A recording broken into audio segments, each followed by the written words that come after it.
Today is Tuesday, January 17th, 2023, and we are at the Bronx County Historical Society Research Center at 3313 Bainbridge Avenue, the Bronx. I am Pastor Crespo Jr., the research librarian and archivist, and I am joined by Dr. Stephen Payne, director of the Bronx County Historical Society, and Jose Francisco Avila, Garifuna Afro-Latino author of Power of Pride, Pan-Garifuna Afro-Latino, My Quest for Racial, Ancestral, and Cultural Identity, Garifuna social justice activist, and founding member for the board of the Garifuna Coalition USA. Good afternoon, Mr. Avila. How are you? Good afternoon, Mr. Crespo. I am doing great, and it's quite a pleasure and honor to be here with you. Great. Thank you so much. And I want to make sure, did I miss anything? No, yeah, thank you very much for that introduction. I'll give you the details as we go along, but that was a great introduction. Great. We're gonna do we're gonna have two portions of the oral history. We're gonna focus on you. Who are you? Where you come from? And all your efforts in the Garifuna community here in the Bronx. Okay. So you were born in Honduras. Is right. That correct? That is correct. Okay. So can you tell us the name of the town, the city, where you come from, and your earliest memories of Honduras? Absolutely. As you mentioned, I was born in, I like to say, the village of Cristales, in the city of Trujillo, in the department of Colón, in Honduras, which is located in Central America. And when I mention that, I like to explain that the reason I say Cristales first is because Cristales is the second Garifuna village established in the mainland of Honduras and in Central America. The first Garifuna village was established in the island of Roatan, which is where our ancestors landed in 1797, and that village is called Punta Gorda. And when they crossed over to the mainland, when the Spaniards allowed them, they settled two villages, Cristales and Rio Negro. So that's why I start with Cristales, because I'm very proud to be a Garifuna and from one of the original settlements in Central America. Now, and then I also explain the fact that I don't say that I'm from Trujillo because Trujillo is a colonial city. Trujillo is where the Spaniards were and dominated the coast of Honduras and in Central America. As a matter of fact, the second oldest cathedral, Catholic cathedral in Latin America is in Trujillo. The first one is in the Dominican Republic. And the first place where Columbus held a mass on the mainland is right in Trujillo Bay. So there's historic value to Trujillo. But again, that's where I was born. Now, today, if you look it up, or if you talk to someone, they will tell you that Cristales is a barrio, a neighborhood of the city of Trujillo. But no one will tell you the historical significance of it within Garifuna. So that's why I say it proudly. But that's where I was born, and I actually was born there, but I was raised in the city of La Ceiba, which is about 800 to 900 miles from Trujillo, and today is the third most important city in Honduras. You will find that if you Google it, you will find it in Wikipedia, the fact that it is the third most important city of Honduras. What you will not find is the fact that the city of La Ceiba was founded by the Garifuna people, my ancestors. They settled by what it was called, as a matter of fact, it's still there, El Rio Cangrejal River. And they actually settled there, and they actually control commerce between La Ceiba, Roatan on Bay Island, the Caribbean, all the way to Belize, going back and forth, trading. Those were my ancestors. And as a result of their interest and as a result of their initiative, eventually other foreigners began settling there. Jewish, Cuban, French, all types. One of the notorious groups that settled as a result of my ancestors was the Vaccaro brothers. If you don't know the Vaccaros, look it up. The Vaccaro brothers of the people responsible for what became the Standard Fruit Company.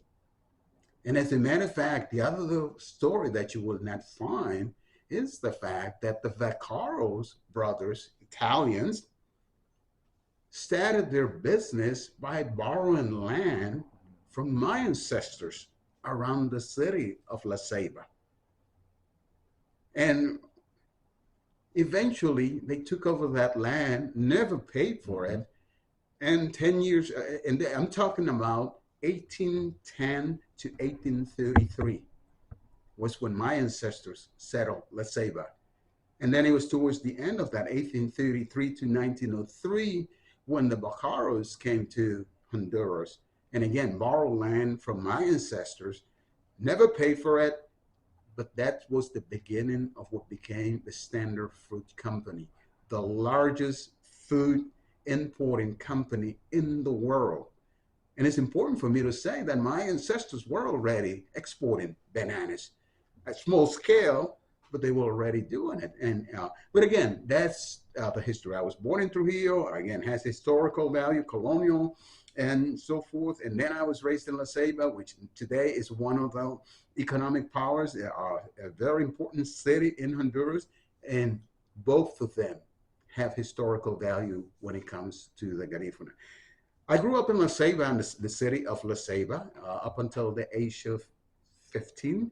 That's where I did my elementary school. I started at 7 through, I think it was 14 when I graduated. And when I graduated from elementary school, but before I get to that, people always ask me, so how was it?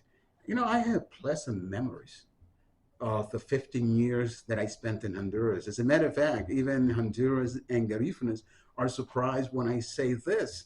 It's that the man that I am today, I owe it to the 15 years that I spent in Honduras. And they go, how can that be? I say, well, first of all, that's where I was born. Secondly, that's where I was educated. That's where I learned to read and write. That's where I got introduced to values. So all of the basics that a human need to succeed in life, again, I got that during those 15 years. So that's why I talk about that. Having said that, not to brag, but you know, when I was in elementary school, I was the top student of my graduating class. And I relate that to the fact that as a result of it, I was very good, for instance, in Spanish grammar. And as a result, when I migrated to the US, I realized that all I had to do was learn the language because grammar is grammar and so forth. So that made the transition easier for me into English. So that was my childhood. Again, very pleasant. Now, in Honduras, I experienced a decent lifestyle. My father used to work for the brewery, Cervecería Hondureña, it's called, and he used to work. So as a result, we had a sort of a middle class lifestyle at that time. But there were a few things that I saw my father do that I wouldn't understand until later on in life. For instance, my father operated a social club in the city of La Ceiba called the Gin and Hole. It wasn't until as an adult, and I was already in the US, when I realized that the reason that my father operated that social club was because this was the era of discrimination. And blacks were not allowed to attend the social clubs in the city of La Ceiba, which were mostly owned by Spaniards and other foreigners, French and so forth. They were not allowed to dance in those places. So my father operated the Gin Hall, and that's where the Garifunas was danced in the city of La Ceiba after working for 5 days and sometimes 5.5, because I still remember, I think it's still the case in Honduras, people work up a half a day on Saturday. So, and that was where in the evenings and Sundays, they will go to dance. I also remember that he founded El Malecon soccer team. And I remember both places because at the gym at home, my job and my brother's was to pick up the ballers during the event and put them back in the boxes so they could be returned and they wouldn't be uh, charged for them. And with the soccer team, it was it's actually we were the equipment boys, I would call it. Same thing. Later on, I will find out that the reason he started that club was because black young Garifuna men were not allowed to play in La Liga in the city of La Ceiba. So doing my research, I came to find out that basically my father was part of the civil rights movement in Honduras. As a matter of fact, the Jeanette Hall, he started that in 1956. I was 2 years old when he did it, and actually the Jeanette Hall and the Malecon Social Club. It was in 1956, and he operated it. Well, again, I remember it because I was two when he did, but by the time I was 5, 6, that's when I was actually helping it with it. And again, it wasn't until after the fact, doing the research, that I found that out. So that's to tell you about my childhood in Honduras. As a result of my research, eventually found that actually, what I talk about my research is the research for this book, which is my first book. And this is the Spanish version, El Poder del Orgullo, Pan Garifuna Afro Latino. In English, Pan Garifuna Power of Pride, Afro Latino. Now, that book actually is what allowed me to truly and finally understand all this history that I'm telling you about. Because as I tell people when right, the most difficult, and people say to ask me, so what was the most difficult part of writing a book? And I say, well, the most difficult chapters were chapter 1 and chapter 2. Why? Well, because chapter 1, I had to reconstruct my childhood. I had to deal with history that happened before I was born, or I could comprehend. Fortunately, now we have all types of research tools online, and I was able to validate that information. In a summary about the book, I talk about the fact that I used my family history to go back 500 years back to colonialism, which happened in Honduras. Honduras was colonized in 1524. And as a matter of fact, the other thing that I discovered along with that, talking about history, was the fact that slaves got to Honduras 87 years, at least 80 years before they got to Charleston, and so forth. And those are the things that I never knew, and so forth. But again, that is the significance of history. And one of the things that I discovered in writing the book is the history is really about finding about ourselves. And I believe it, because I took history in elementary school, junior high, high school, college. I never read about myself. Never read about my ancestors, but I can tell you all about European history or Western history as it is told, but I couldn't tell you the history of my people. And that's why I enjoy doing projects like this, because it gives me the opportunity to share that knowledge and experience. And especially now with digital, that it can be preserved for future generations. So going back, that was my childhood. At the age of 15, my mother decided that she will convince my father that it will be beneficial for him to migrate to the United States. And the way she tells us the way she convinced them was the fact that I have there's 5 siblings of us. I have an older sister, I have an identical twin, and so there's my older sister, myself, and that's me, there's my other sister, Rosita, and my other sister, Sulma. So my mom had 5 children. And basically what she told my father was, I think it would be great for you to migrate because we got 5 children and they come in, right behind each other. Now, my mother, well, let me put it to you the way I wrote it in the book and the way I talk about my mother. I am the proud child of a practically illiterate woman who, because of her experience, made education for her children a priority. To the extent that my sister, my oldest sister, became a nurse in Honduras at La Policlínica Hondureña. That was the top nursing school in Honduras, in the capital of Tegucigalpa, La Policlínica Hondureña. And that's when my oldest sister became a nurse. And there's more to that story. And it's the fact that because my father worked for the Cervecería Hondureña, the brewery, my sister was entitled to a scholarship. And she got it. But the scholarship, man, the scholarship was requirement. The requirement was that she had to study business. My sister was not interested in business. She wanted to be a nurse.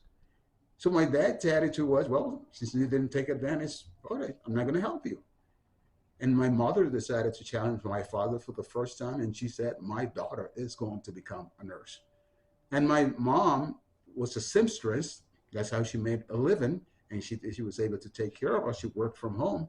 But in addition to that, she started washing other people's clothes. And that is how she paid for my sister's education. So my sister had graduated, but there was four.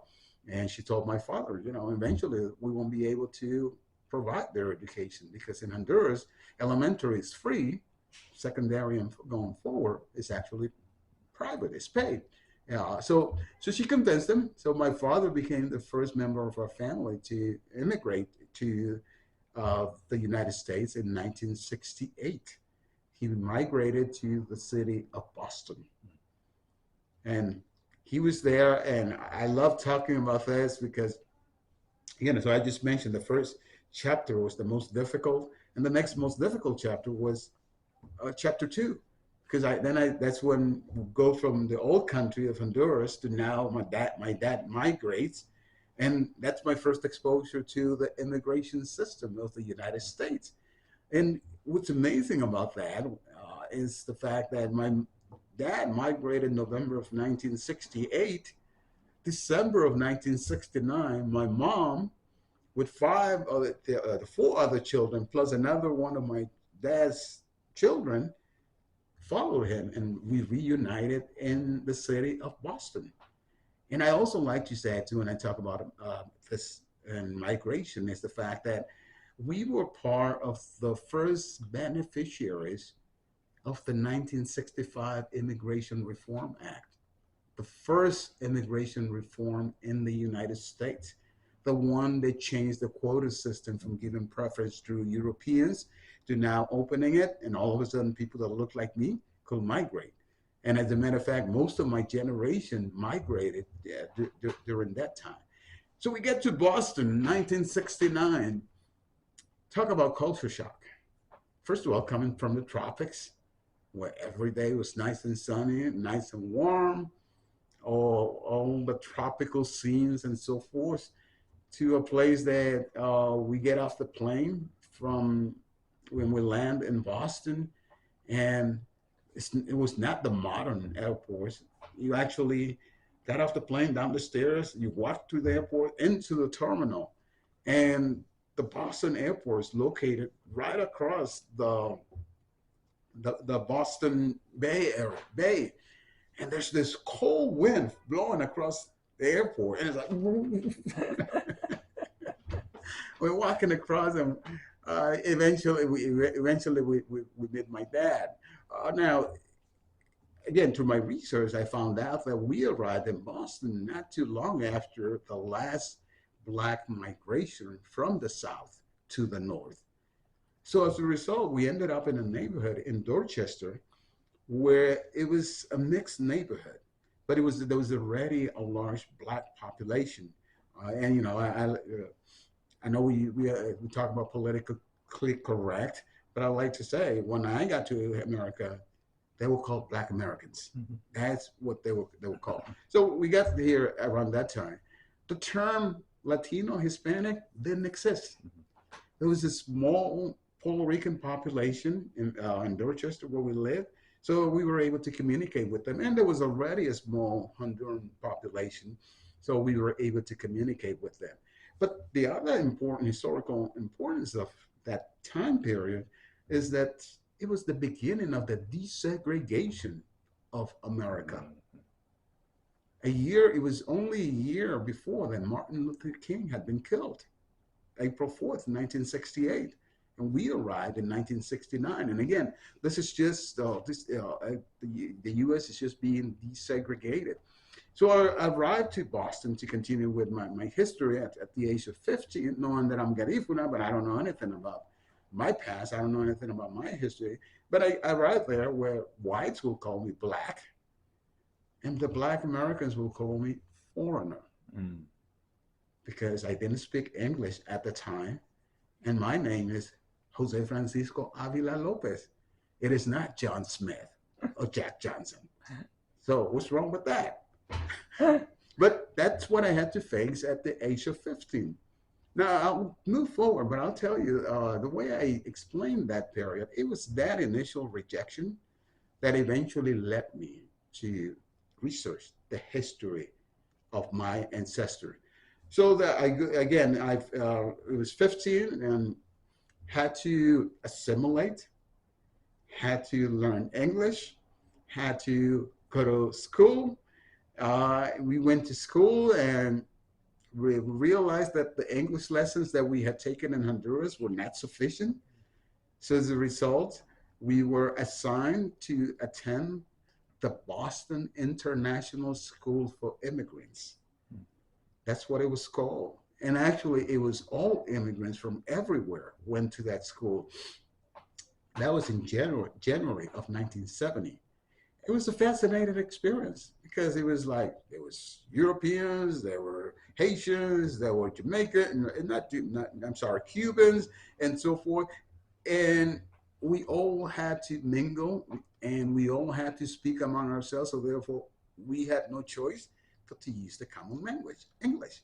That was the intent of having us into that. And at the same time, the materials that we were learning was actually preparing us to go back into the regular school. So it was English grammar, science, civics, and so forth, but it was all in English. So that was my initial education in Boston. Eventually finished that and got into the regular schools, junior high. Solomon Lombard was the name of the school, the first one that we went to. And then from there, I moved on to the Boston English High School, which is where I completed my junior high and high school, and then eventually would transfer to Bentley College, now Bentley University, where I got so the first 12 years of my life was actually in Boston, in the United States, and again, was assimilated. Now, when I talk about that rejection, eventually I came to realize that assimilation, the real objective of assimilation is to get you to forget your culture, including your language, your spiritual values, and all the customs that you learn in the old country. Now, I speak about it in the book, but I experienced it. And what is the difference? Well, the Garifuna culture is what is known as a collective culture. Everything revolves around the family and the community. That's the culture.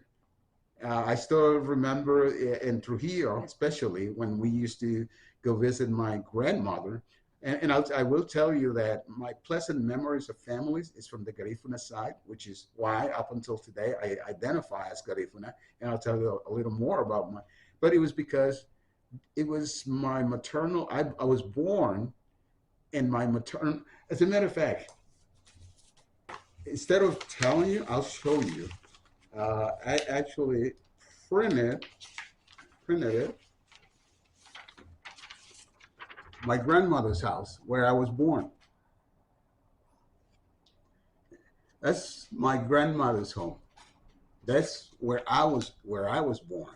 And that's where I spent the first few years of my life. That's Trujillo. So that's the connection with that paternal side, is the fact that I was born in my grandmother's home. And that's where I was exposed to the Garifuna culture. That's where I was exposed to the Garifuna culture. That's where I was exposed to these utensils that I'm going to show you.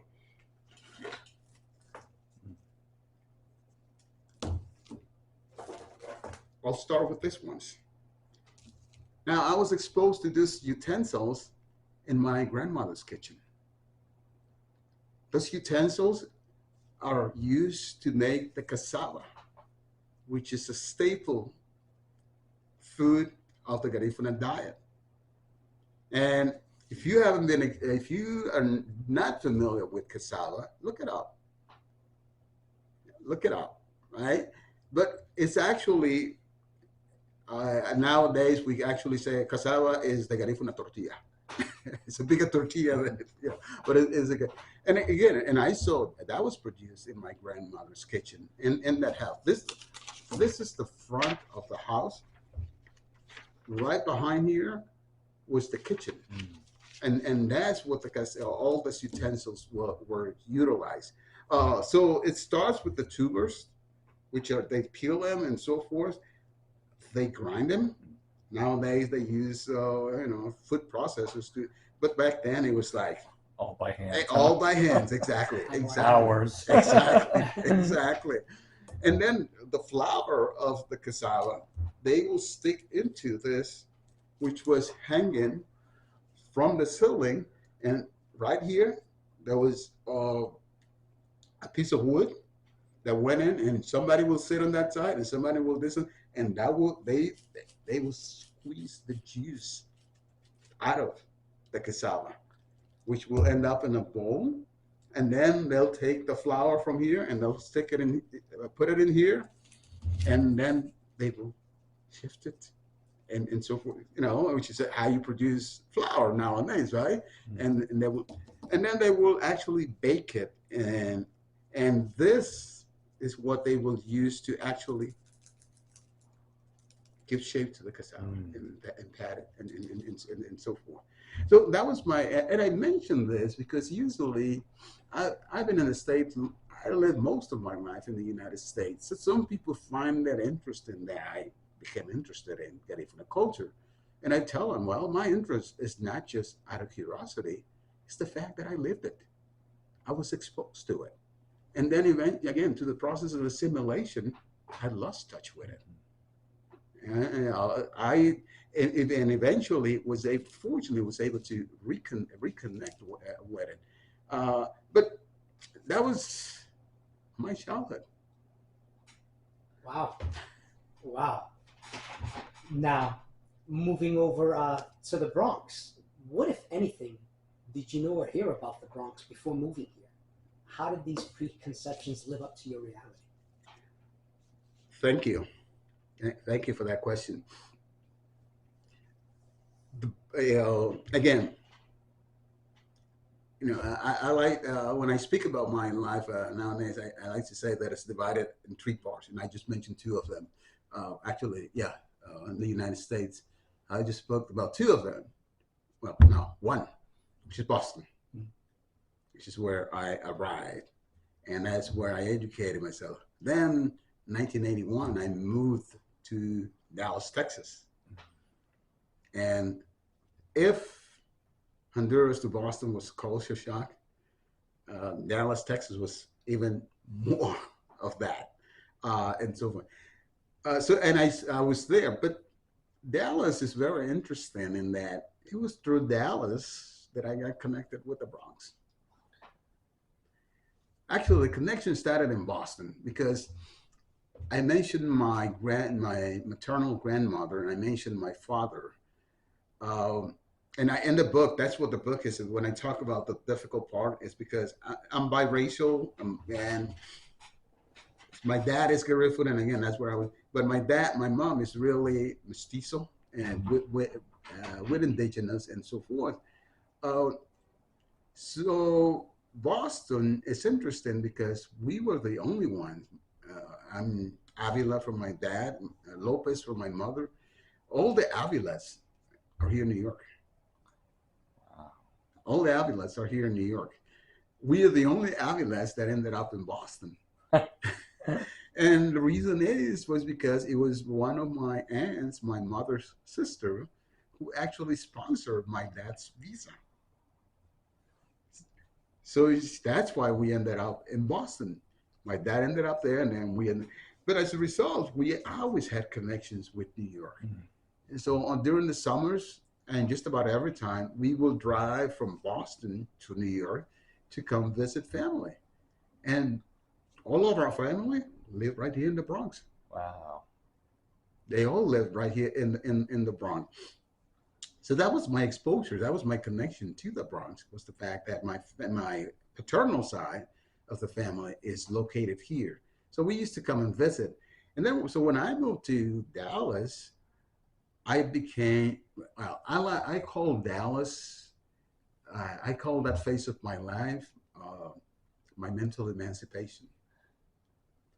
And it has to do with the fact that, and I explain it in the book, and I explain it to people because, you know, unless I explain it, it's difficult to understand. Boston was very conservative, and Boston was known as an academic town. And Dallas was an up and coming city. It was just, you know, developing into a large city. And so as a result, it was very cosmopolitan. It was very innovative and so forth. And one of the things that I do remember, which when I talk about my mental emancipation, was that in Dallas, because of its location, it's centrally located, they don't see themselves as, oh, we're the United States or we're here. They see themselves as, you know, we're a global city and we service the entire world. And it was that mentality that kind of eventually allowed me to reconnect with Honduras. But it was also there during that time that I never forget, I read an article in Time magazine. This was in 1990, and the title of that magazine was The Browning of America. And it was predicting what we're living now. The fact that eventually the white population will diminish and the black and brown will continue to expand. But that was, at the same time, it was the time when we were getting close to 1992, the 500th anniversary of the, you know, we went, all of a sudden, that was not a discovery. You didn't discover anything. You know, so it's the questioning of history, especially Western history. So, but it's important that I also say that in Boston, this was where I was exposed to the Black movement, the Black is Beautiful movement, the civil rights, all of that. You know, I tell young people, I'm a product of equal employment opportunity, EEOC. I saw the desegregation of the school system in Boston and so forth. So when I talk about desegregation, that's what I'm talking. I saw the desegregation of housing. Yeah. I was a witness to white flights. I mentioned before, Dorchester. Yeah, we arrived by the summer of 1970. Dorchester was completely black. Yeah. Because all the whites had moved out to the suburbs. Yeah. And the white people in Boston got really violent with the busing and all of that. Exactly. Race riots on the white people's part. Exactly. As a matter of fact, it's interesting because when I'll go around the country and when I mentioned that I was raised in Boston, some people have asked me, how could you live in the most racist city in the world? That's true. Right? People who haven't been to Boston don't realize that, but the racism is just... Exactly. Yeah. Exactly. So again, so it was coming from that. And then arriving in Dallas with this global mentality. And so I read that article. And when I read that article, and again, there was, so in 1990,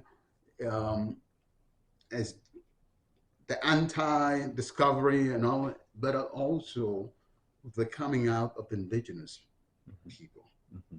And they're the ones really saying, you know, and we continues today, which Columbus Day is an indigenous day, but that started back in, so I was part of all of that. I was also reading, I became exposed to what was Spain with Los Vascos and the Basques saying, yeah, well, you know, we're not Spanish, we're not going to speak your language and so forth.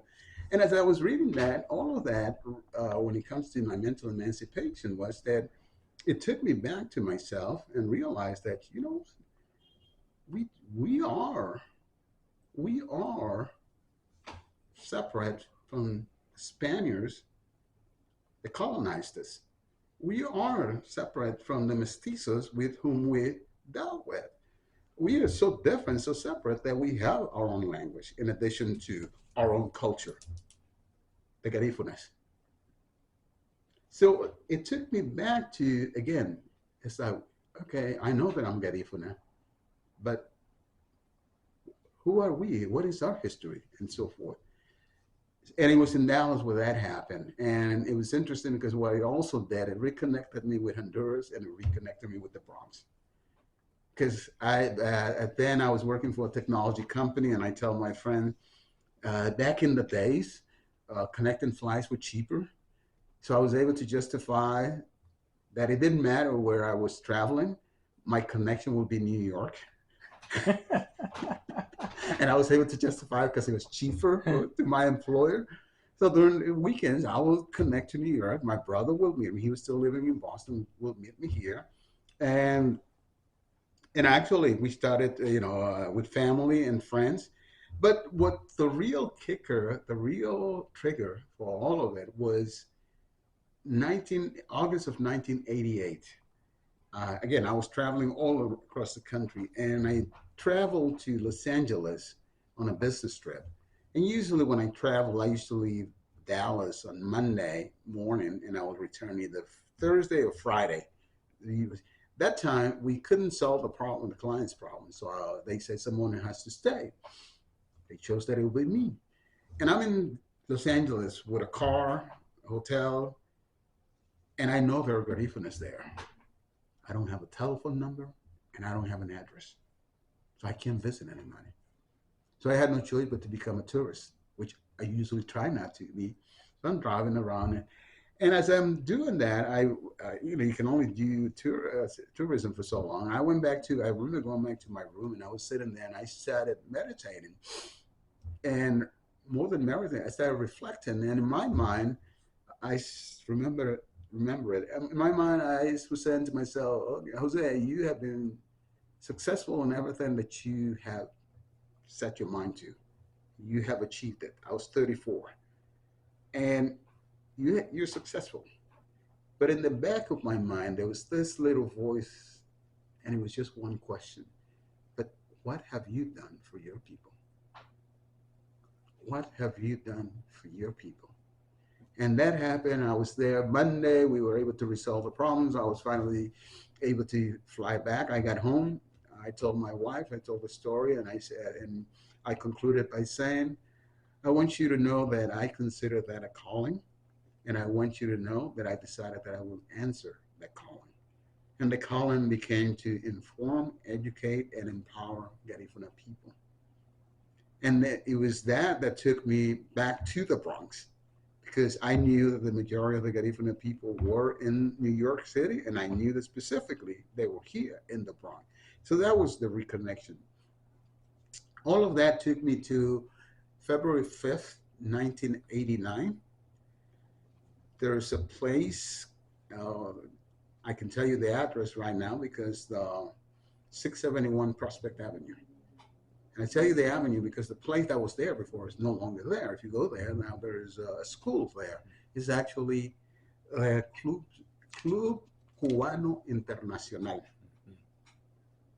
Doctor is shaking his head, so that's where the Club Cubano Internacional was located. And that's where I held, through in partnership with some locals, specifically the name that I always mention, and you'll find it in my writings, is Leslie Avila Reyes, one of my cousins. She was actually the made the arrangement. She was actually the invited people. We held the first meeting in New York City, again, February 5th, 1989. And I like to say that that was the beginning of the modern Garifuna movement in the Bronx, in New York, and really, eventually, Central America. When I mention that, I also like to say that I had to say that it was February 5th, 1989. My youngest daughter was born April 4th, 1989. Wow. And I tell you that because it's a reminder that I've spent a lifetime doing what I'm doing for the Garifuna. But that was the connection back to the Bronx. And we got involved here, and actually was organizing the community, and it was all of that took me back to my childhood, and again, my people, and not knowing anything, but it took me back remembering the image that I have seen portrayed of my people. I just mentioned I never heard the term during school. The only picture of a black person that I remember seeing in elementary school was those caricatures that you see, the big lips, big ears, and so forth. And actually, I still remember it was Hilario, el negrito pescador, the black fisherman was called. That's the only image. So when I got involved, I tell people when came to the Bronx, it was not really to solve any social issues. It was to change the image and perception that society, especially in Honduras where I was born, had of us. And by then I had gotten my bachelor's in accounting. I was flying all over the country. I had a good job and so forth. I had access to computer, and on and we started organizing, and we actually led to organize to plan what we call the first Garifuna Summit, the first intercontinental Garifuna Summit. And that was planned for 1990. Now, when I mentioned the first Garifuna Intercontinental Summit, I like to say that I came up with that name because back then was sort of the end of, towards the end of the Cold War that was going on. So the U.S. and Europe will have, we're going to be having the Continental Summit, to discuss. And then eventually in 1989, Berlin Wall came down and so forth. So I lived all of that. And during the Berlin Wall, one of the phrases that I heard was reunification. And then to me, again, we are sort of products of the environment that we lived in. All of that, I'm living all of this, and I'm actually relating it to me. And it's like, wait a minute, talking about reunification. And then by then I read the history of my people. Come to find out that, I was born in Honduras, but my ancestry is really from St. Vincent and the Grenadines. And that's where my ancestors originate from. And I come to find out that they fought the British for over 30 years. And then eventually, when they couldn't beat them, they actually put him on 10 ships that left St. Vincent on March 11, 1797. The ships landed in Roatan, April 12, 1797. And eventually my ancestors negotiated with the Spaniards, who had already colonized the mainland. And they negotiated with them and allowed them to move over to the mainland. And then eventually they spread to Belize, Guatemala, and Honduras. And when I read that, it's like, whoa, that's where the power of pride comes from. It's like, so we're not what people have made us believe here. We're not the bottom of the barrel. That's how I found the Garifuna history. And once I found that, as I tell people, it's like I only identify as Garifuna. To the point that it has created resentment with some, especially the mestizos, because they don't like the fact that I introduce myself as Garifuna, not Honduran, and so forth. But that's the reason. Again, I had to really dig. And that was the beginning of my research of Garifuna history. And I'm 69, and I had to do that. Fortunately, I can say that my children now know their history, and their generation knows their history. But I'm still discovering aspects of our history that I was never taught, and I was never exposed to. And that's really what motivates me to keep going. That's what motivates me to do projects like we're doing now. and it's to make sure that, uh, again, it's all comes together and so forth. But I'll say it back in 1997 in the city of Aceban, Honduras, we were celebrating the 200th anniversary, the bicentennial, the Garifuna bicentennial, we called it, of the arrival of the Garifuna to Honduras. And it was there that I told that crowd, I said, you know what, the time has come that we must write the next chapters of our history. Because up until now, all the chapters of our history have been written by others. Now, I was already writing for 7 years. That was 1997. I started all of this in 1988.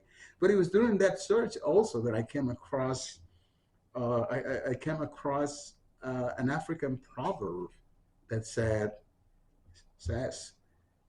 until the lion learns to ride, history would always glorify the hunter. And I decided to become the tiger that learned how to write. And that's what led me to, I started, as a matter of fact, I can show you how I did that. I started publishing a newsletter. This is the first one. I called it USA Honduras, because I was Honduran, and that's how we identify. And this is actually, and I explained to young people, see what it says there? Office Depot. Because it said, I used to actually lay it out in the computer. I was fortunate to have a computer then. I said, I will lay it on the computer, then I will take it to Office Depot or a printer who will print the newsletter. Then I will pick it up, and then I will stuff it in envelopes, lick the stamp, I'll take it to the post office and send it all across the country. And actually, who I was sending it to? Garifuna people. Mm-hmm. But that was this is the newsletter was really the connection to the Bronx, and it was the connection to again, everything that I continue to do. I have a whole lot more here. As a matter of fact, you can see this folder, 1990, and I'll get to that. And again, there's more of the newsletter. But then in 1991, after reading that article about what was going to happen, the browning of America, and it was there that when I read that, I changed the title to USA Garifuna. And that says, let's see, 1991. Exactly. On there. Oh, in February 1991. Oh, exactly. January. La voz del Garifuna. Exactly. Wow. La voz del Garifuna, the Garifuna's voice. This was the beginning of all that. And why? Because again, we had no media. There was not even a radio show that talked about our history. Yeah. And again, and by then I understood the power of the word. So it was that proverb, but I also, it was in Honduras, as I tell people again, when I talk about the principles and so forth, it was in Honduras that I learned that the pen is mightier than the sword. Didn't know what it meant. But again, yeah, here's the evidence. Now, this one is in 1990. It's still calling it, but we did that, and we had plans for the first intercontinental summit, as I mentioned. Now, what happened? I'm looking for. Okay, that's yours. But what I'm getting at is still in the Bronx. We're planning this event. I'm living in Dallas, Texas, and I'll never forget. March 25th, my phone rings, and I answer the phone, and it's my sister, the one that follows me, and she's crying. Mm-hmm. And she's crying. And I said, well, what's going on? She says, Tomas, my twin brother, Tomas is in New York, and we just heard there's been a fire in a social club. and we had no way of communicating with him. And I say, okay, I haven't heard, and I never forget. She said, turn on CNN, and I did. When I was talking to her, I turned CNN, and it's like, there's my people crying, and they're showing all the scenes of the fire, the bodies laying on Southern Boulevard, and so forth. That's how and I said to her, you know what? I don't know I don't know. I didn't even know he was in New York, but let me make a few calls, and I'll call you back. And I did. I called. First person I called was my uncle, who's also our godfather, and so forth. And eventually, I found out that he was okay. Yeah. And then he called back. But the Happy Land Social Club fire happened on March 25th, 1990. 87 people were killed. The majority, I think it's about 60, 61 of the people that died were of Garifuna descent. So this summit that we were planning for July 1990 has to be postponed because now all of the attention of the community and all as organizers and advocates and so is now concentrated on helping the families, the survivors. Well, there was only one or two survivors, but the families of the victims. But again, that's sort of the connection of Dallas, my mental emancipation, as I call it, going back to my embracing my identity as Garifuna and understanding that my people are really located here in the Bronx, and reconnecting with them and holding that first event on February 5th, 1989, planning for a year, only to be stopped on our tracks by the Happy Land Social Club fire. Could you elaborate a little more on how the Happy Land tragedy galvanized the Garifuna community here in the Bronx? Sure. Sure. The Happy Land Social Club fire has, needless to say, like everything else, multiple significance depending on who it is. I like the way you posed the question, how it galvanized the community, because it did. It did. It's the greatest tragedy in the Garifuna community in the history of the United States. And as a matter of fact, let's not forget that when it happened, it was the second worst fire in New York City. Mm-hmm. Just 2 years ago, last week, we were commemorating the first anniversary of the recent fire last year. That's right. And so forth, which now they reference the Happy Land Social Club fire because it's the worst since the Happy Land Social Club fire. And as a matter of fact, in the proclamation of Garifuna American Heritage Month, which we'll talk, they also mentioned the fact that the Happy Land Social Club fire was the worst tragedy in New York City up until 9/11. Yep. So it has that significance within New York. And I recognized that from the beginning. And I developed a narrative around that.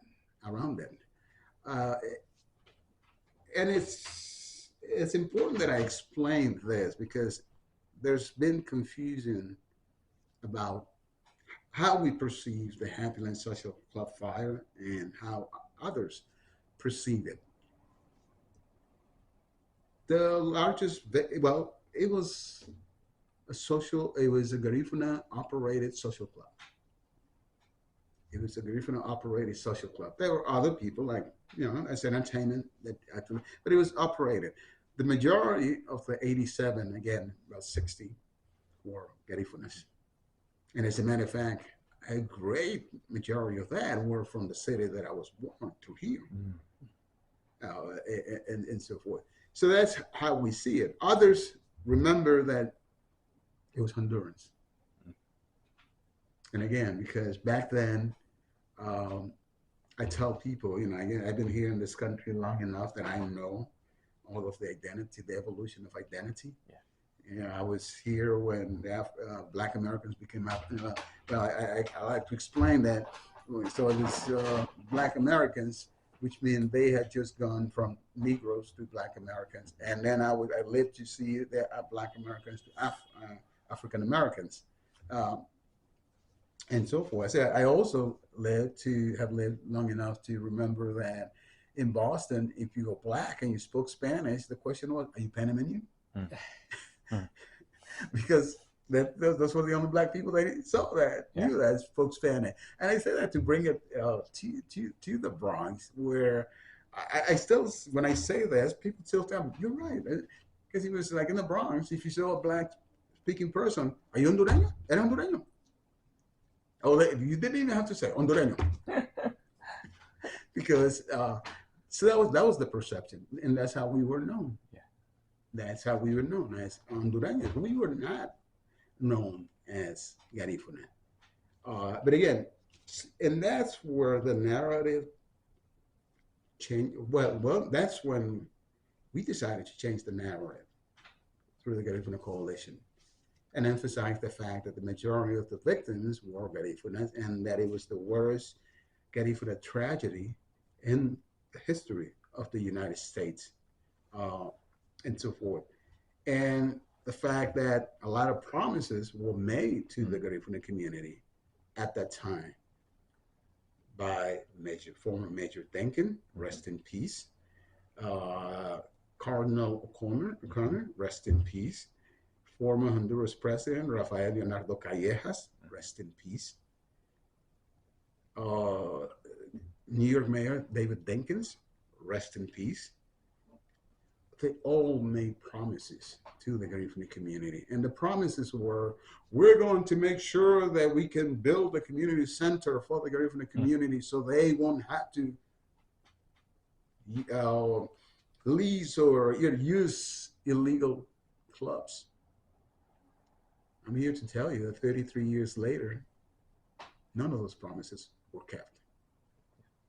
None of those promises were kept. So we decided that we will keep alive the memories of our people. And so therefore, when we started lobbying, starting here in the Bronx, this was in 2006, we saw the Happy Land fire, the Happy Land Social Club fire, as Pastor mentioned. That was the galvanizing of the community. In this immigrant city, immigrant country, and so forth, that was the galvanizing moment of the Garifuna. So we decided to incorporate it in our lobbying efforts to the government officials.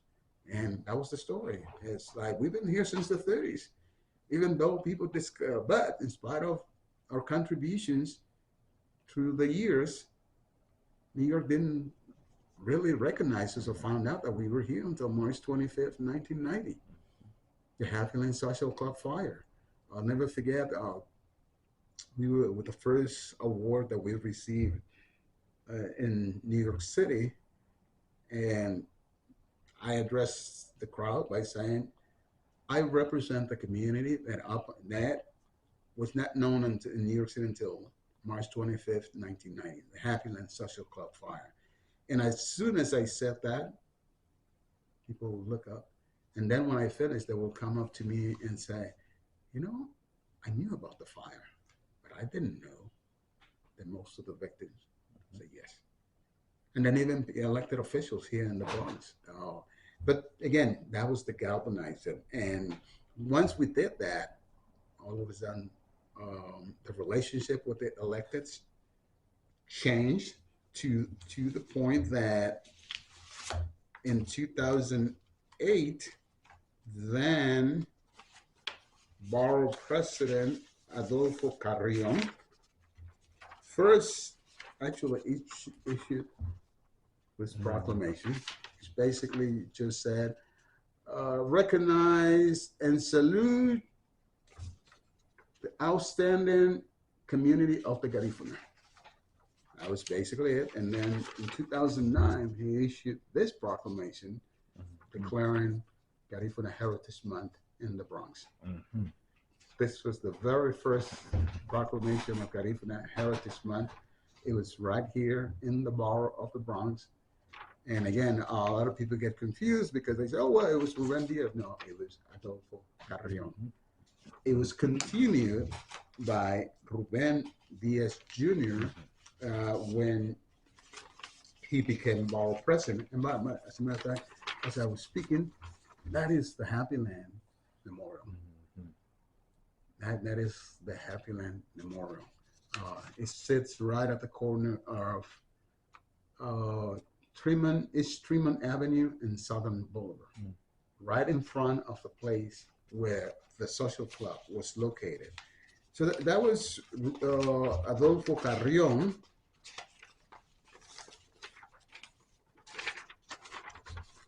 This was the first state proclamation of Garifuna American Heritage Month. And this was actually presented by then Assemblyman Michael Benjamin of the 79th District. So he introduced that proclamation in the Assembly. And here is the first state governor declaration, not by Kathy Hochul, not by Cuomo, David. I also forgot his last name. But again, in all of that, one was based on being able to tell the narrative from the perspective of the Happy Land Social Club fire and its impact on the Garifuna community in New York per se. And as a matter of fact, before we got on camera, I was telling you that I just recently completed a project to submit an application, and I did it around. As a matter of fact, this picture is part of that that I did. But I always mentioned that I've always focused on the monument itself, but walking around the neighborhood and trying to see it, I was able to see other landmarks, historical landmarks, within the Garifuna community, and specifically within not just Garifuna community, because the other thing that we were able to do when we did all of this around Garifuna, the proclamation of Garifuna American Heritage Month, was actually our narrative became Garifuna issues are New Yorkers' issues. And people will ask me, so what are the interests of the Garifuna community? Well, that's the interest of every New Yorker. We're New Yorkers. We're part of the community. It's just the fact that we hadn't had the Garifuna voice. You hadn't had someone speaking for the Garifuna community. And that's what we started. That's what we started doing. And again, this goes back to mental emancipation in Dallas, and eventually reconnecting with the Bronx.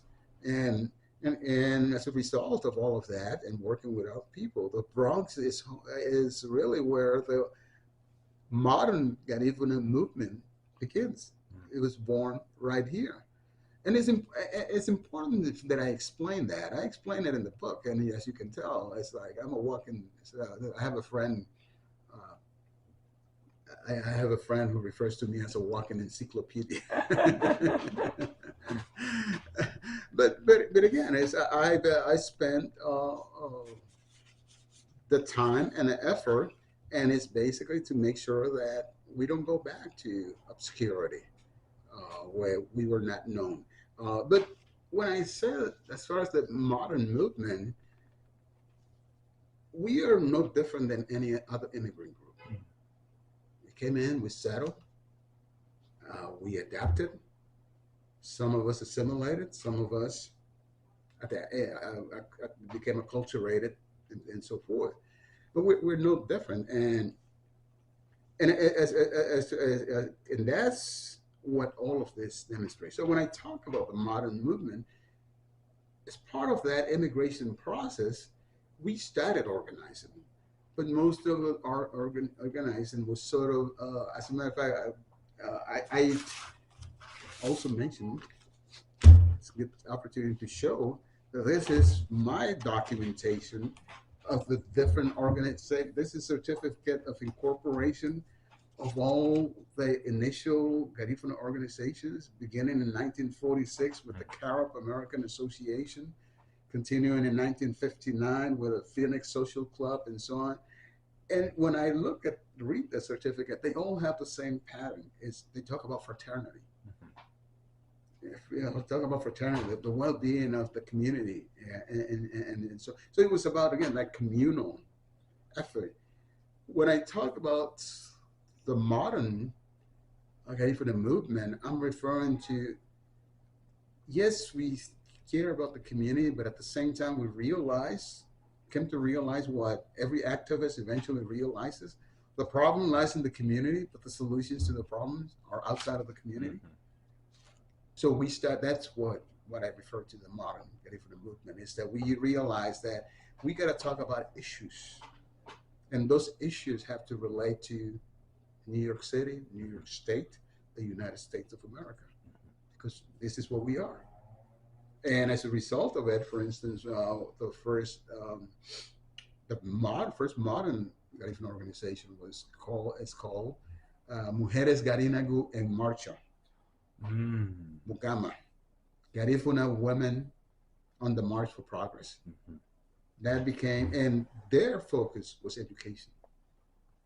Their focus was education, and it was because they were all of the members were former teachers in Honduras who had not been able to validate their certificate to continue teaching here. So they developed a continuing education program. And as a result of it, today we have Garifuna teachers, and more importantly, as a result of their efforts and us working together, we were able to get the New York City Department of Education, right here in the Bronx, to recognize that the Garifuna children had their own language, and as a result, they were entitled to be part of the bilingual education system of the New York Department of Education, and so forth. And that's what I mean about modern, is that now we're not just dealing with ourselves, we're also, I love it. I recently, the program that I'm taking, I love how they phrase it, is how society that we live impact us, but how do we impact the society in which we live? And that's pretty much what we did, and that trend has continued up until today. And as I tell young people, is that, well, as I just said this last night, we had a Zoom call, and I said to you, as a result of all these efforts is why today I am proud to say that the senior legal advisor to Bronx Borough President Vanessa L. Gibson is a Garifuna woman, Garifuna attorney. The current recently announced director of the Bronx Tourism Council is a Garifuna woman. And on throughout our community. When we started all of this, there were no Garifuna employed by elected officials. Now, I just mentioned two, but I know of at least 12, 15 who are working for elected officials here in the Bronx at different levels. And the two that and on and on. But again, that's what we were able to achieve. And that's, for instance, going back to this tour that I was doing, it brought back all of that and realized that, you know what?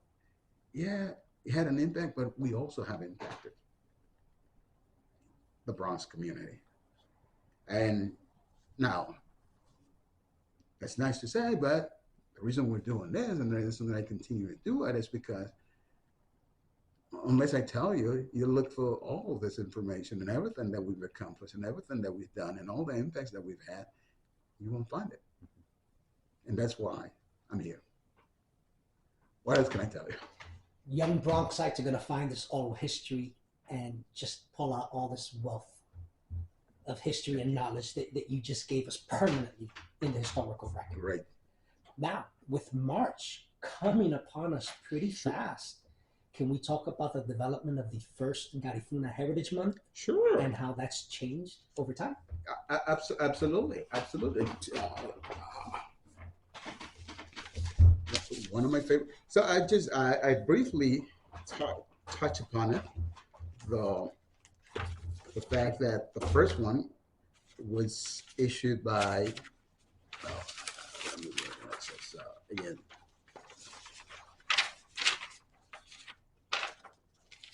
former Bronx Borough President Adolfo Carrion. But thank you for the question. To give it some historical context, Garifuna American Heritage Month is further evidence of Garifuna resilience. And sort of like, again, give it some historical context. I mentioned before, our ancestors were actually kicked out from St. Vincent, and that's how we ended up in Honduras, Belize, Guatemala, and Nicaragua. And throughout all those countries, we had to overcome language barriers, racial discrimination, marginalization, you name it. Our ancestors had to go through that. I recently, as part of my research, I'm going to tie it to something that I mentioned before. Remember when I said when I started all of this, it was to change the perception that and the image that was projected of us? Okay, I knew that, and that was based on my experience.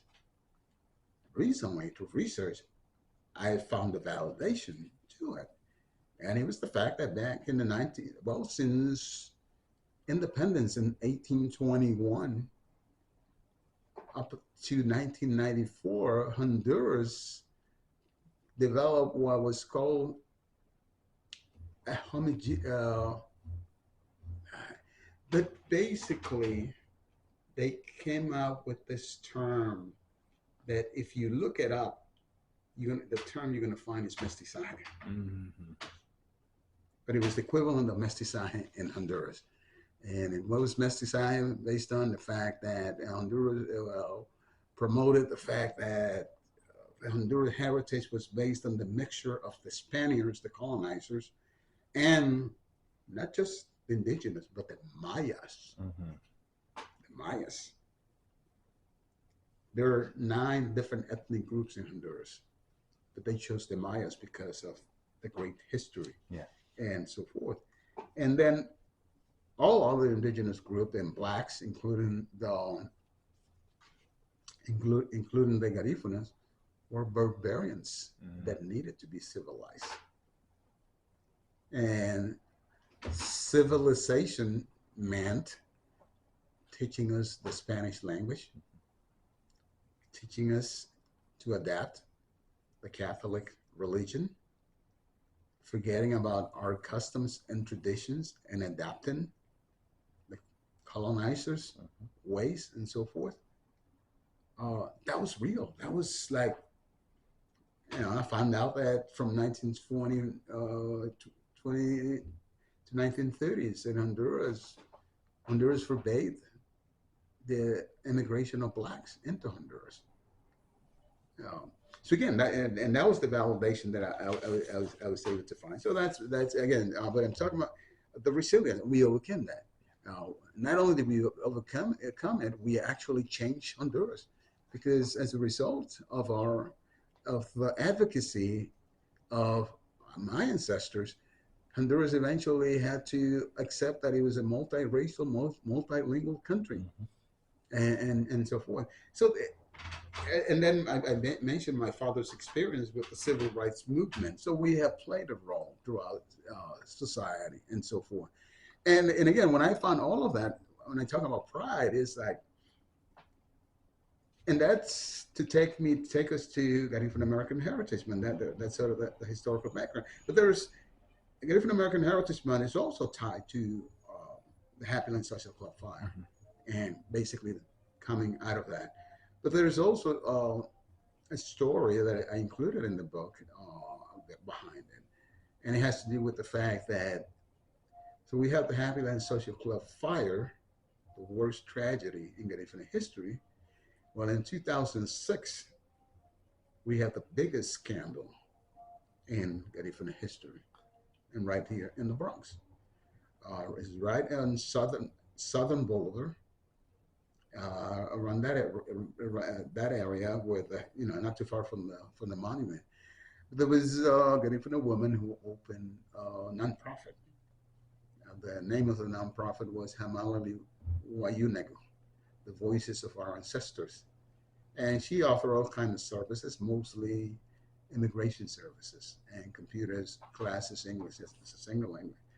Anyways, eventually she was accused of immigration fraud. And not only was she accused, but eventually she was sentenced to 17 years in jail as a result of that. That woman who led that organization, I referred to her and then, well, she was the voice of the Garifuna community here in the Bronx. And she has she achieved that by actually launching a census, a Garifuna census. She wanted to make sure that we knew how many Garifuna, that we didn't. And she did that, and as part of that, she was able to also get support from elected officials, specifically Assemblyman Jose Rivera and his son Joel Rivera, and so forth. But unfortunately, again, in 2007, she was sentenced to 17 years. She's still serving in Texas.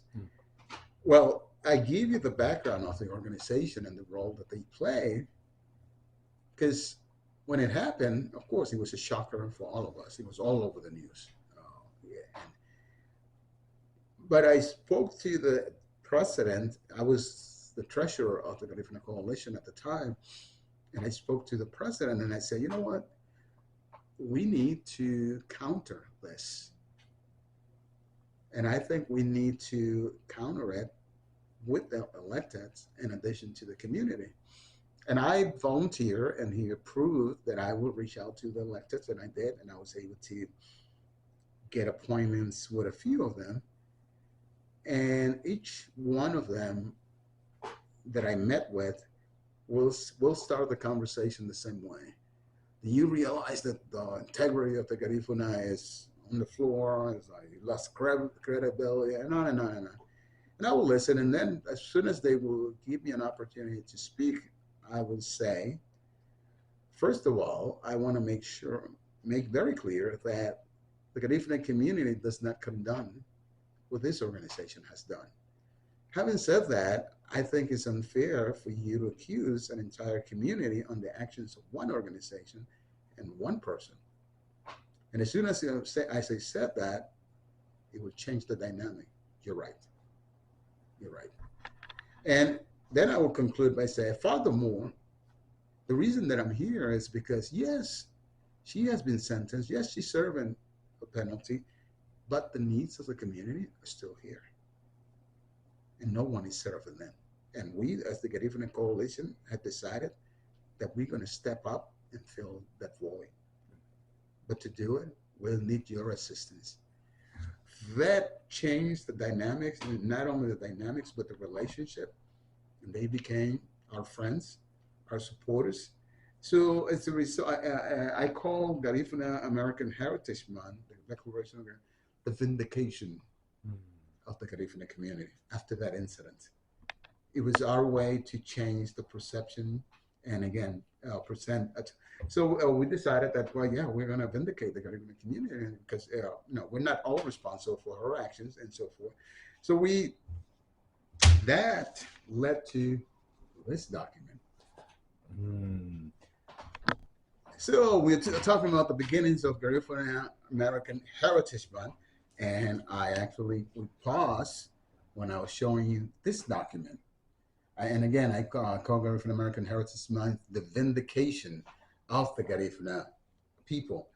So we prepared this document.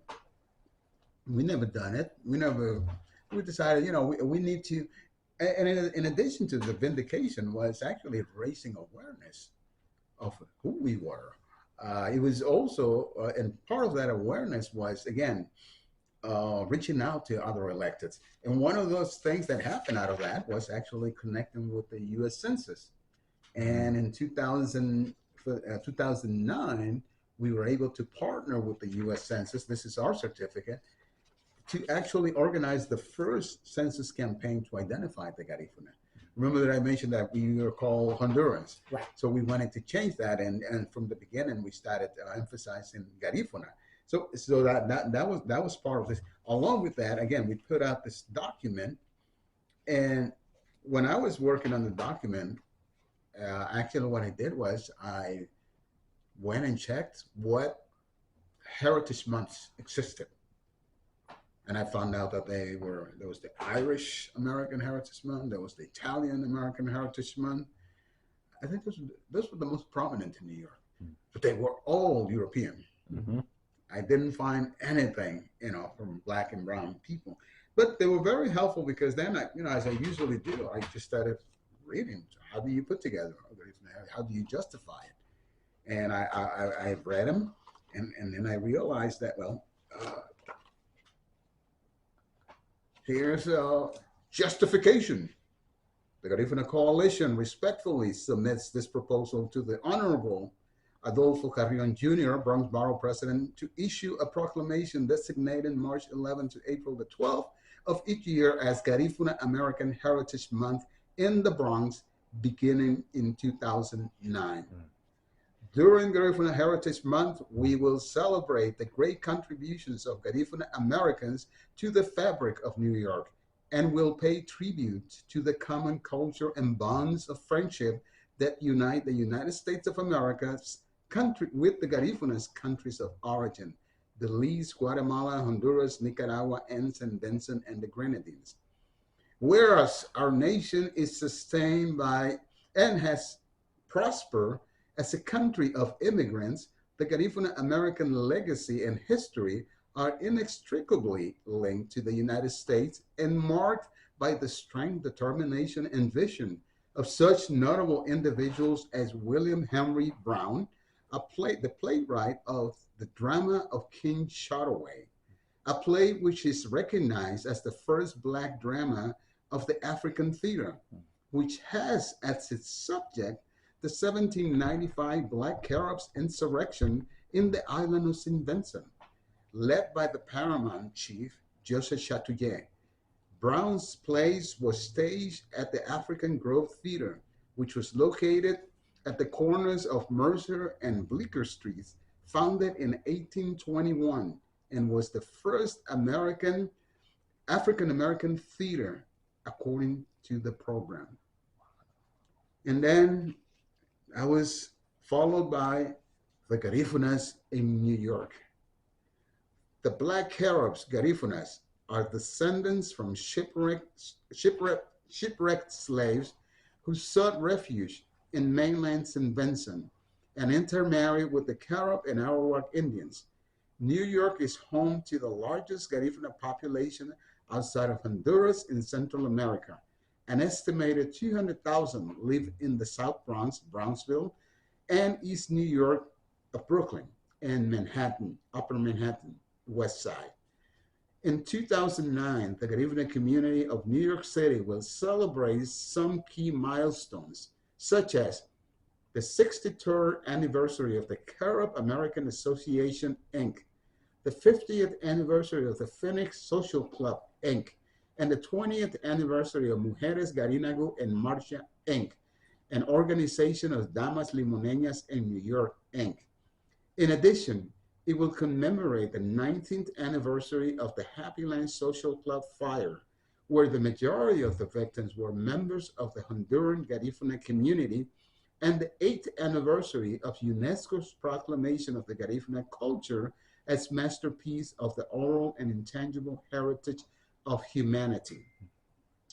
These milestones, along with the special observance of the 214th anniversary of the death of paramount Garifuna chief Joseph Chatouillet on March 14, 1795, and the 212th anniversary of the exile of the Garifuna people from St. Vincent to Valleso in February 1797, from where they sailed on March 11, 1797, and their arrival to Central America on April 12, 1797, also served to commemorate the survival of the Garifuna heritage and culture.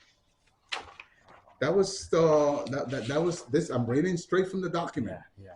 And the next page, actually, we included the Happy Land Social Club fire and New York City's Garifunas. And here's the story. Here's the narrative. Although Garifunas have been migrating to the United States in search of a better life since the 1930s, the community was virtually obscure in New York until the Happy Land Social Club fire on March 25th, 1990. 59 of the Happy Land victims were Hondurans. More than 70% of the Honduran victims were also of Garifuna descent. And then we follow that with suggested Garifuna Heritage Month activities. In 2009, the Garifuna community plans to pay tribute to its history, heritage, and would like to request the New York State Governor to proclaim March 11 to April the 12th, 2009 as Garifuna Heritage Month in New York State. During Garifuna Heritage Month, the Garifuna Coalition, Inc., in cooperation with other community and civic organizations, will schedule the following activities. And we submitted a whole list of activities it was that we wanted to make sure that it was not just because we wanted to. Yeah. It was that we felt that there was reason to celebrate. There was reason to commemorate our history. And again, when I read the Irish, I talk about the famine and the Holocaust and all of that. And it's like, okay, so I got to tie it to our history. But yes, this was the beginning. And as a matter of fact, next month, currently, we are planning activities beginning on March 9th from 6 p.m. to 9 p.m. at the Bronx Borough President's Rotunda, where Bronx Borough President Vanessa L. Gibson will launch the 2023 Garifuna American Heritage Month. And that will be followed by March 14th, when a delegation, we have been doing this for now 12 years. We actually, a delegation of Garifunas travels to Albany, and this is going to be on Tuesday, March the 14th. We're going to be there all day. In the morning, Assembly Member Carines Reyes will introduce a resolution memorializing Governor Huckle to declare March 11 to April the 12th as Garifuna American Heritage Month in the state of New York. And then in the afternoon, around 3 p.m., we're going to march over to the Senate, where Senator Luis Sepulveda will introduce the Senate justification for Garifuna American Heritage Month. And then on April the 12th, it has been confirmed that we're going to be at the New York City Council actually celebrating Garifuna Heritage Day in New York City. April 12th is when we arrived, our ancestors arrived to Central America, specifically Honduras, and they spread. But in 2017, Council Member Rafael Salamanca introduced a bill declaring April 12th as Garifuna Heritage Day. And right now we are in conversations. As a matter of fact, on my way here, I got an email message from the event planner for Mayor Eric Adams, who has agreed to host Garifuna American Heritage Month in Gracie Mansion, the People's House. So that's where we are right now. It's actually in planning activities and talking to electeds, but all of the activities that I mentioned have been scheduled. And again, we're going to be celebrating the 215th anniversary, the 15th anniversary of Garifuna American Heritage Month, commemorating the 226th anniversary of our exile from St. Vincent to Central America and our spread throughout Central America. And through the process of immigration, Again, it was 1932, so this is we're just 7 years away from the what we're calling the Garifuna Coalition, the Garifuna American Centennial. That's beautiful. Thank you. Where would you like to see the Garifuna community in the Bronx in 10, 20 years? I am glad that you asked that question, and I have an answer. Right now, our efforts, I just mentioned the Garifuna Centennial and the Garifuna American Centennial. It's going to be 100 years since we started migrating to this country. As much as we have achieved, the one goal that remains to be achieved is actually Garifuna representation, political representation. I'm going to be specific. Political representation. So our goal at the Garifuna Coalition is actually, as a matter of fact, last August, I actually testified as part of the city council redistricting process at Lehman College. And although we have participated in the census, since we participated in the 2010 and 2020 census, and although we did that, we had not participated in redistricting. So last year we decided to do that. And as part of that, we actually started a project that we call defining the Garifuna community of interest for census purposes and also for redistricting purposes. And when we said that, people said, well, but it just happened. Yes, but there's another one coming. There's another census in 2030, and there's that redistricting is going to happen again in 2032. So we're less than 10 years away for that. So our plan is basically to organize the community and actually emphasize voter registration, voter education, voter registration, and voter mobilization. We want to be able to organize a block of Garifuna voters. We have identified, for instance, in my when I testify, I mentioned the fact that the reason we are defining the Garifuna community of interest is because usually we've always said, well, the largest Garifuna community is in the Bronx. And they'll ask us, where in the Bronx? Well, the South Bronx. Yeah, well, so we decided to go even farther than that, and we have been able to do that.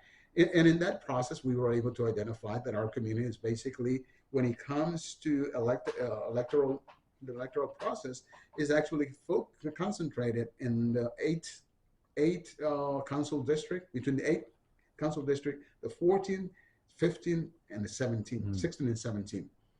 So my testimony was the fact that our goal for 2032 is going to be to actually find a way to unify the Garifuna community into one district where we can elect our own representative. So that is the goal, that by 2032, we will achieve political representation. And finally, what does the Bronx mean to you? The Bronx to me means, I always tell people, I believe in the power of stories. So everything, I'm not just going to give you an answer. I'll tell you a story. But which explains what the Bronx means to me. When I moved to New York in 1998, my wife was living in Harlem. So that's where I moved. And I told her eventually we're going to move to the Bronx. She had lived in the Bronx and she didn't want to come back to the Bronx. And in 2006, we moved to the Bronx. And my justification, there goes that word again, to her was, my love, the reason that I want to be in the Bronx is because I came to America when America was being desegregated. I'm a product of the Equal Opportunity Act, EOC. And what I remember in Boston was that growing up as a child, the most successful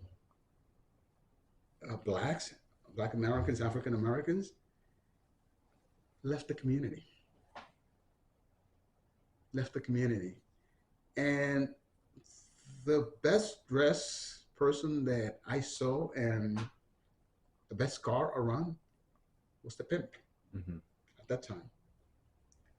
Fortunately, I was able to overcome that. I was not exposed to, I was not a victim of it, but I saw it. It's and that, as a result, when I achieved the American dream, I decided that I will be a role model for the current generation and future generations. And so I said, well, the reason to go back is that's my reason for wanting to go back to the Bronx is because I know that that's where the Garifuna community is. And as a result, if I'm going to serve as a role model for young people, it has to be in the Bronx. And I said to her, going back the analogy to the pimp store, I said, if a young man only sees the drug dealer as the best dressed, who is he going to imitate or emulate? But if he sees that a Garifuna man wears a suit, works for a corporation, travels around the country, I would like him or her to see that role model. When I explained it that way, she finally accepted, and that's what the Bronx means to me. Beautiful, beautiful. Señor Jose Francisco Avila, Garifuna author, activist, and in my opinion, hero. Thank you. Thank you so much. You're very welcome. And actually, I forgot to show you. Oh, look at that. It's awesome. Wow. If that's not a reason to be proud of the Bronx, I don't know what is. Abrazo Garifuna. Yeah, Abrazo actually was Reverend Ruben Diaz when he was in the Senate. So when we started going to Albany, he also started sponsoring Abrazo Garifuna, and it was a big celebration at Maestros, all expenses paid for the community, and at the same time that they would recognize 4 community members and so forth. I have enjoyed this, and thank you for the opportunity. Thank you for the opportunity. As you can see, this is my passion, and again, as I mentioned before, is another thing that I tell young people with me at this stage of my life is about generational transfer. I do believe in it, and I do want it to continue, and that's why I do this, because again, there's a whole generation, multiple generations behind me, and I also say when I speak to them, I stand on the shoulders of those who came before me, and in honor to their legacy, it is now my responsibility to provide my shoulders for the current generation. Awesome. Thank you. You're welcome.